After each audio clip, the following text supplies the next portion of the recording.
Hi children, ముందుగా మీ అందరికీ ఎవరైతే 10వ తరగతి ఎగ్జామ్స్ రాయబోతున్నారో అందరికి ఆల్ ది బెస్ట్. అయితే ఈ సంవత్సరం మరి 10వ తరగతి రాయబోయే ఎగ్జామ్స్ కొంచెం గతంతో పోల్చుకుంటే డిఫరెంట్గా ఉన్నాయి. ఎందుకంటే మొట్టమొదటిసారి ఆంధ్రప్రదేశ్లో సిబిఎస్ఈ ప్యాటర్న్లో ఇంగ్లీష్ రాయబోతున్నారు. అలాగే మనకు 100 మార్కులు కానీ ఈ పేపర్ ఉంటుంది. అయితే ఈసారి గతంతో పోల్చుకున్నప్పుడు ఈ సంవత్సరం ఎగ్జామ్స్కి ఒక ఎగ్జామ్ మరి ఒక ఎగ్జామ్ మధ్య ఒకరోజు విరామం ఉంది. సో ఆ పరంగా ప్రిపరేషన్కి డోకా లేదు. సమయం కొద్దిగా ఉంది కాబట్టి కొన్ని విషయాలు అంటే 10వ తరగతిలో మనం ఇంగ్లీష్లో సులభంగా మార్కులు తెచ్చుకోవడానికి కొన్ని టిప్స్ నేను చెప్తాను. అవి మీరు కొంచెం జాగ్రత్తగా విని ఫాలో అవ్వడానికి ప్రయత్నం చేయండి. ఆల్రెడీ ఇప్పటికే మీ పాఠశాలల్లో మీ ఉపాధ్యాయులు మీకు చాలా బాగా చెప్పుంటారు, కానీ దానికి అదనంగా కొంత సమాచారం ఇచ్చే ప్రయత్నం చేస్తాను. మీరు 10వ తరగతి పరీక్షను కనుక జాగ్రత్తగా గమనిస్తే మనకు 100 మార్కులకి ఈ పేపర్ ఉంటుంది. అలాగే దీంట్లో 3 సెక్షన్లు ఉంటాయి. అంటే సెక్షన్ ఏ, బి, సి ఉంటాయి. సెక్షన్ ఏలో రీడింగ్ కాంప్రహెన్షన్ ఉంటుంది. Section below grammar and vocabulary ఉంటుంది. సెక్షన్ సిలో క్రియేటివ్ ఎక్స్ప్రెషన్ ఉంటుంది. ఇదంతా మీకు తెలుసు. అయితే మనం ఏ ఏరియాస్లో దేని మీద ఎక్కువ దృష్టి పెడితే మార్కులు వస్తాయో చూద్దాం. ముఖ్యంగా సెక్షన్ ఏ గతంతో పోల్చుకున్నప్పుడు ఈసారి సిలబస్ పరిధి ఎక్కువగా ఉంది. మనకు టెక్స్ట్ బుక్, వర్క్ బుక్, మానిటరీలు ఉన్నాయి. టెక్స్ట్ బుక్లో మొత్తం మనకు 9 యూనిట్లు ఉన్నాయి. నా అభిప్రాయం ప్రకారం మీరు మొదటి 7 యూనిట్ల మీద బాగా దృష్టి పెట్టినట్లయితే సెక్షన్ ఏ మీరు బాగా చేయడానికి అవకాశం ఉంటుంది. ఎందుకంటే దాంట్లో ఒక పారాగ్రాఫ్ టెక్స్ట్ బుక్ నుంచి వస్తుంది, అలాగే పోయమ్స్ నుంచి ఒకటి వస్తుంది, అలాగే నానిటైల్ నుంచి ఒకటి వస్తుంది. ఇవి మనం కొద్దిగా జాగ్రత్తగా ప్రిపేర్ అవ్వాలి. దీనికి ఛాయిస్ ఉండదు. ముఖ్యంగా మనం సెక్షన్ ఏలో క్వశ్చన్ నెంబర్ 1 to 5 అనేది చాలా కీలకమైనది. ఎందుకంటే దాంట్లో ప్రతి క్వశ్చన్కి 2 మార్కులు ఉంటాయి. మీరు ఏమాత్రం నిర్లక్ష్యంగా ఉన్నా అక్కడ 10 మార్కుల్లో ఎక్కువ మార్కులు పోయే అవకాశాలు ఉంటాయి. కొద్దిగా మనం దాని మీద దృష్టి పెట్టినట్లయితే 10కి 10 మార్కులు తెచ్చుకోవచ్చు. అలాగే గతంతో పోల్చుకున్నప్పుడు ఈసారి పోయం నుంచి కొద్దిగా ప్రశ్నలు అడిగే విధానం మారింది. దాంట్లో మనకు అలంకారాలు అంటే మనకు పర్సానిఫికేషన్ అని ఇలాంటివి అడుగుతున్నారు. కొద్దిగా మనం దాని మీద కాన్సన్ట్రేషన్ చేయాల్సి ఉంటుంది. అలాగే మనకు కొంచెం గత పేపర్తో పోల్చుకున్నప్పుడు ఈసారి క్వశ్చన్ నెంబర్ 16, 17 కొద్దిగా డివైడ్ చేశారు. క్వశ్చన్ నెంబర్ 16కు 5 మార్క్స్, 17కు 5 మార్క్స్ కేటాయించారు. ఇది వాస్తవం చెప్పాలంటే క్వశ్చన్ నెంబర్ 17 అనేది కొత్త టాపిక్. గతంలో ఒక 20 సంవత్సరాల క్రితం ఈ టాపిక్ ఉండేది. మనం దాన్ని జంబ్లింగ్ అని లేదా స్క్రాంబ్లింగ్ అంటారు. మీరు భయపడాల్సిన అవసరం లేదు. క్వశ్చన్ నెంబర్ 16, 17లో మీరు కొంచెం జాగ్రత్తగా ఉండాల్సిన అవసరం ఉంది. ఎందుకంటే నాన్ వెర్బల్ ఐటమ్స్ అనేవి క్వశ్చన్ నెంబర్ 16 కింద ఇస్తారు. ఏ విద్యార్థి అయితే క్వశ్చన్ నెంబర్ 16 ప్రిపేర్ అవుతున్నారో సరాసరి అది ప్రిపేర్ అయ్యేటప్పుడు మనం క్రియేటివ్ ఎక్స్ప్రెషన్లో 37B కూడా ప్రిపేర్ అయితే మంచిది. ఎందుకంటే క్వశ్చన్ నెంబర్ 16కి 5 మార్కులు ఉంటాయి. అదే తరహా క్వశ్చన్ మనకు 37Bలో కూడా ఇస్తుంటారు. అక్కడ 10 మార్కులు ఉంటాయి అన్నమాట. సో మొత్తానికి ఒక టాపిక్ ప్రిపేర్ అయ్యేటప్పుడు దానికి అనుగుణంగా మనం పై చార్టు లేదా బార్ చార్టు ఇలాంటివి ప్రిపేర్ అయితే కనుక మనకు 10 మార్కులు అదనంగా వచ్చే అవకాశాలు ఉంటాయి. అలాగే చాలామంది జంబ్లింగ్, స్కామ్లింగ్ అంటే భయపడుతున్నారు. అలా భయపడాల్సిన అవసరం లేదు. మనకు ఒక పారాగ్రాఫ్ ఇస్తారు. ఆ పారాగ్రాఫ్లో ఒక వ్యక్తి యొక్క జీవిత చరిత్ర ఇవ్వచ్చు. దాంట్లో కొన్ని సంవత్సరాలు ఉంటాయి. దాని ఆధారంగా మనకు ఒక 5 వాక్యాలు ABCD రూపంలో ఇస్తారన్నమాట. మనం ఏం చేయాలంటే అది ఆర్డర్లో ఉండవు. కొంచెం మనం జాగ్రత్త చదివి దాని ఆర్డర్లో పెట్టాల్సి ఉంటుంది. మీరు కొంచెం సంవత్సరాలన్నింటిని కూడా జాగ్రత్త గమనించుకొని లేదా ఒక సంఘటనలో ముందే జరిగింది తర్వాత ఏం జరిగిందని మీరు గమనించుకున్నట్టయితే కనుక చాలా సులభంగా మీరు అది ఆన్సర్ చేయగలుగుతారు. ఎవరైనా విద్యార్థులు 35 మార్కులు తెచ్చుకోవాలనుకున్నప్పుడు మీరు సెక్షన్ ఏ మీద ఖచ్చితంగా దృష్టి పెట్టాలి. కనీసం అక్కడ మనం ఒక 15 నుంచి 18 మార్కులు కనుక తెచ్చుకోగలిగితే సెక్షన్ బి అనేది కొంచెం కాన్ఫిడెన్స్గా చేయడానికి అవకాశం ఉంటుంది. 1 to 17 వరకు మనకు సెక్షన్ ఏగా ఉన్నాయి. అవి 30 మార్కులు బోను. క్వశ్చన్ నెంబర్ 18 నుంచి క్వశ్చన్ నెంబర్ 34 వరకు మనం సెక్షన్ బిగా ఉంటుంది. ఇది గ్రామర్ అండ్ వొకాబులరీ కింద వస్తుంది అన్నమాట. అయితే గతంతో పోల్చుకున్నప్పుడు కొంచెం గ్రామాటికల్ ఐటమ్స్ కొంచెం కష్టంగా ఉన్నాయి. అయితే భయపడాల్సిన పని లేదు.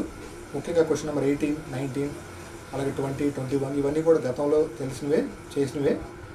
అంటే మనకు ఎక్కువగా డబ్ల్యూహెచ్ అంటే హూ లేదా విచ్ ఇలాంటివి క్వశ్చన్ నెంబర్ 18 కింద వస్తాయి. అలాగే ఆర్టికల్స్, ప్రిపోజిషన్స్, అలాగే మనకు active voice, passive voice, direct నేర్ స్పీచ్ అనేవి ఎక్కువగా ఇందులో అడుగుతుంటారు అన్నమాట.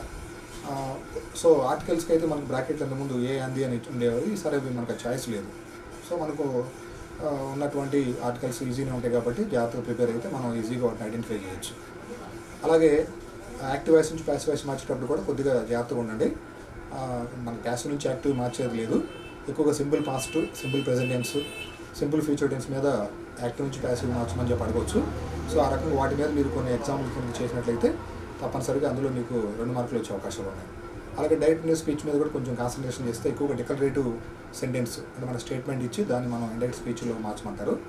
అది కూడా కొద్దిగా మనం జాగ్రత్తగా గమనించుకోవాలి.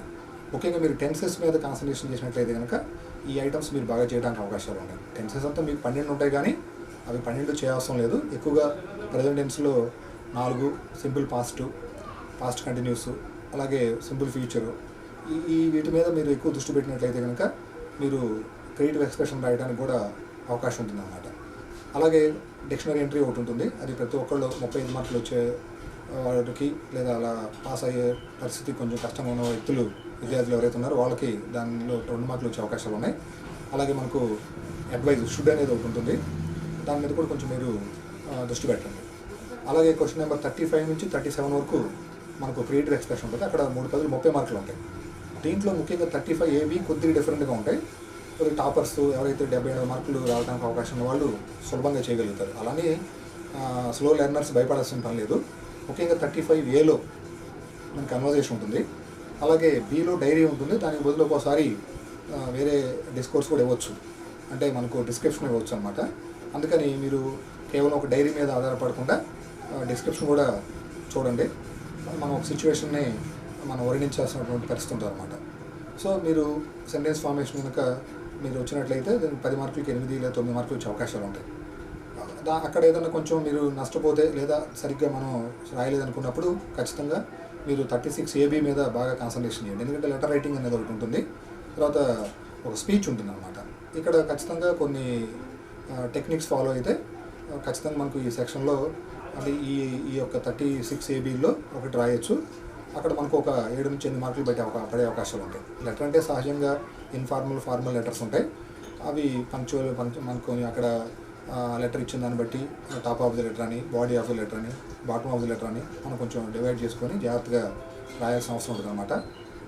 కామాలు, పుల్ స్టాపులు అని కూడా మీ టీచర్ సహకారంతో కొద్దిగా జాగ్రత్తగా అది గుర్తుపెట్టేటటువంటి పరిస్థితి మీరు తెచ్చుకోండి. అట్లాగే ఒకవేళ లెటర్ కనుక ఏదైనా మనకు తెలియదు వచ్చినట్లయితే కనుక స్పీచ్ ఉంటుంది అనమాట. స్పీచ్ అనేది జనరల్గా ఒక టాపిక్ మీద మనం రాయాల్సి ఉంటుంది. అది మనకు అదే మామూలు డిబేట్, ఎలక్యూషన్ లాంటివి అనమాట. రాసేటప్పుడు అందరూ కూడా గుడ్ మార్నింగ్ ఎవరిబడి అనో లేదా good morning all of you అనో ఇలా మనం సంబోధిస్తుంటాం. అలాగే దిస్ ఈజ్ అని చెప్తాం. అలా కొంత మీరు సమాచారం రాయగలిగితే కనుక అక్కడ కొంత మార్కులు వచ్చే అవకాశం ఉంది అనమాట. ముఖ్యంగా సెక్షన్ సిలో 37 ఏబీ అనేవి మనకి ఎక్కువ మార్కులు తెచ్చుకోవడానికి అవకాశం ఉన్నటువంటి మరొక టాపిక్. ఇందాక మీకు చెప్పినట్లు క్వశ్చన్ నెంబర్ 16 ఎప్పుడైతే ప్రిపేర్ అవుతున్నారో సమాంతరంగా మీరు క్వశ్చన్ నెంబర్ 37 బీ కూడా ప్రిపేర్ అయినట్లయితే కనుక అవన్నీ నాన్ వెర్బల్ ఐటమ్స్ కింద వస్తాయి. అక్కడేమో ఒక డయాగ్రామ్ ఇచ్చి దాని మీద ఒక 5 క్వశ్చన్లు ఇస్తారు. 16లో 37లో ఒక డయాగ్రామ్ ఇచ్చి దాన్ని ఒక పారాగ్రాఫ్లో మార్చమంటారు అనమాట. కాబట్టి అవి 2 సమాంతరంగా వరుసగా మీరు ప్రిపేర్ అయినట్లయితే కనుక సులభంగా మార్కులు తెచ్చుకోవడానికి అవకాశాలు ఉన్నాయి. ఓవరాల్గా మీరు పేపర్ రాసేటప్పుడు అన్ని ఆర్డర్లో రాయండి. అలాగే చాయిస్ కూడా మీరు రాసే ప్రయత్నం చేయండి. ఒక్కోసారి ఏంటంటే చాయిస్లో రాసేటప్పుడు దేనికైతే ఎక్కువ మార్కులు వస్తాయో ఆ ఎక్కువ మార్కుల నుంచి తక్కువ మార్కులు వచ్చిన దాన్ని వదిలేస్తారన్నమాట. ఆ రకంగా మీరు చాయిస్ రాయడం వల్ల మీకు కొంత బెనిఫిట్ అనేది ఉంటుందన్నమాట. అలాగే ఇప్పుడు ఆర్డర్లో రాయడం అనేది ఒక మంచి అలవాటు చేసుకోండి. ప్లస్ ఇంగ్లీష్లో క్వశ్చన్ నెంబర్ 1 to 37 ఉన్నాయి కాబట్టి ప్రతిదానికి కూడా సెక్షన్ ఏ, రీడింగ్ కాంబినేషన్ అలా మీరు హెడ్డింగ్స్ అనేవి పెట్టడం అనేది మర్చిపోవద్దు. ఎందుకంటే మన క్వశ్చన్ నెంబర్ అయిపోయినా హెడ్డింగ్ పెట్టకపోయినా పేపర్ దిద్దే వాళ్ళకు సరైనటువంటి ఇంప్రెషన్ అనేది ఉండకపోవచ్చు. మీకు ఎలాగో బుక్లెట్స్ ఇస్తారు కాబట్టి ఆ బుక్లెట్లో సులభంగా రాయొచ్చు. మీరు పొద్దుకు పేజీల కోసం పరిగెత్తే పని ఉండదు. అలాగే ఈసారి గతంలో పోల్చుకున్నప్పుడు పోయినసారి అంటే వరుసగా ఎగ్జామ్స్ పెట్టారు. ఈసారి హిందీ తర్వాత మనకు ఒక రోజు గ్యాప్ వస్తుంది. ఆ గ్యాప్లో మనం కొంచెం ఎక్కువ రివిజన్ చేసుకోవడానికి అవకాశాలు ఉంటాయి. నా అభిప్రాయం ప్రకారం మీరు మొదటి 9 యూనిట్లు అన్నీ చదవకుండా టెక్స్ట్ బుక్లో మొదటి 7 యూనిట్ల మీద కాన్సన్ట్రేషన్ చేయండి. అలాగే నాని డైరీలో 5 లేదా 6 లెసన్స్ బాగా ప్రిపేర్ అవ్వండి మొదటివి. అలాగే వర్క్ బుక్లో నుంచి మనకు ఎడిటింగ్ అంటే ఎడిట్ ద ప్యాసేజ్ రావడానికి అవకాశం ఉంది. ఈసారి ఒక జనరల్ ప్యాసేజ్ ఇస్తారు. సో మనకు అక్కడ ఆ వర్క్ బుక్లో నుంచి ఆ ఏరియాని కవర్ చేసుకోవడానికి మీ టీచర్ సహకారంతోనో లేదంటే ఒక ఫ్రెండ్స్ సహకారంతోనో ఆ వర్క్ బుక్ని జాగ్రత్త ఫిల్ చేసుకుంటే మనం ఆ ఐటమ్ని సులభంగా పూర్తి చేసుకోవచ్చు. ముఖ్యంగా మనం భయపడాల్సింది ఎవరంటే ఎవరైతే 100కి 90 మార్కులు తెచ్చుకోవాల్సి అనుకునే వాళ్ళు, అలాగే 35 మార్కులు, మధ్యలో కొంతమంది 50-60 మార్కులు వచ్చే వాళ్ళకి పెద్ద ప్రమాదం ఉండదు. ఎందుకంటే వాళ్ళకి తగ్గితే 4 మార్కులు తగ్గుతాయి, లేదా 4 మార్కులు పెరుగుతాయి.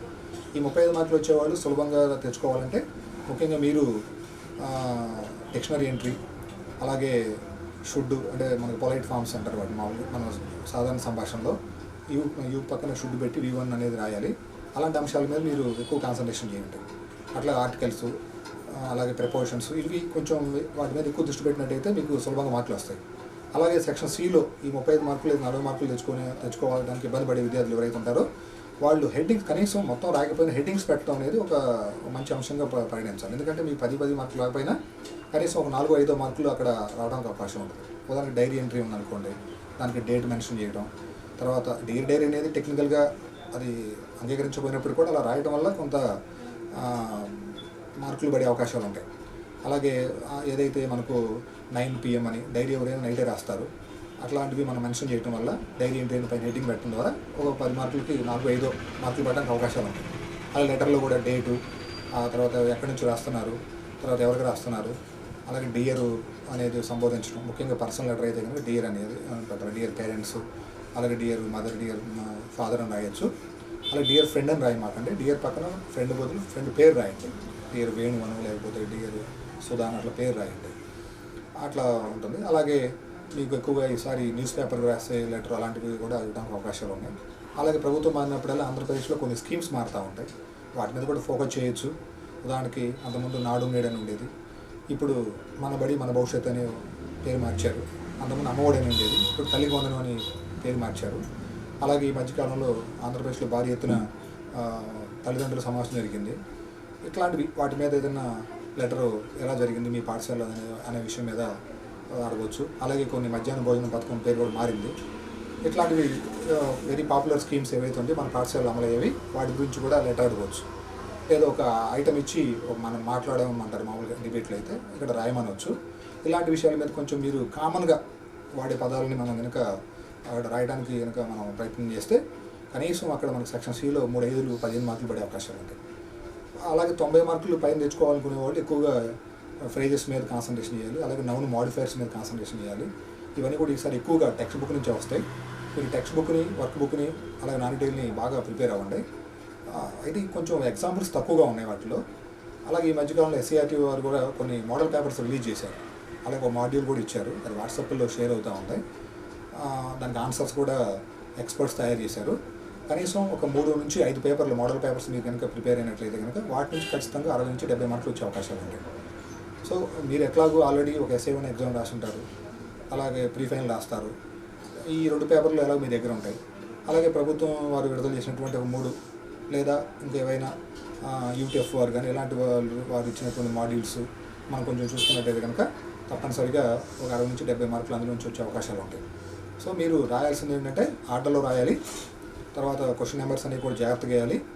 90 వచ్చేవాళ్ళు ఫ్రేజెస్ మీద, ఈడియమ్స్ మీద, అలాగే పోయంలో వచ్చినప్పుడు మనకు అక్కడ పర్సానిఫికేషన్ లాంటివి, ఇలాంటివి అలంకారాలు, వాటి మీద ఎక్కువ కాన్సన్ట్రేషన్ చేయాలి. ఎందుకంటే ఒక్కొక్క మార్కు పోయిన కొద్దిగా అది మనం 80-70లో పడిపోతాం అన్నమాట. అలాగే యావరేజ్ లేదా స్లో లెర్నర్స్ అనుకునేవాళ్ళు, ఎవరైతే మేము పాస్ అవ్వలేమని భయపడేవాళ్ళు కొంచెం క్వశ్చన్ నెంబర్ 16, అలాగే క్వశ్చన్ నెంబర్ 37 ఈ అంశాల మీద ఎక్కువగా కాన్సన్ట్రేషన్ చేయాలి.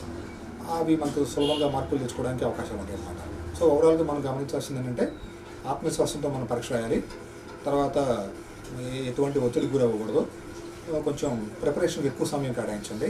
ఈ ఉన్న కొద్ది సమయాన్ని అనవసరమైనటువంటి విషయాల్లోకి తలదోచకుండా, అలాగే సోషల్ మీడియాకి దూరంగా ఉంటూ, టీవీకి దూరంగా ఉంటూ, ఫ్రెండ్స్తో కూడా గొడవ పెట్టుకోకుండా, ఉపాధ్యాయులు గౌరవిస్తూ, వారు ఇచ్చే సలహాలు పాటిస్తూ మీరు మంచిగా కనుక మీరు నోట్స్ రాసుకొని ప్రిపేర్ అయితే కనుక తప్పనిసరి మంచి మార్కులతో పాస్ అవుతారు.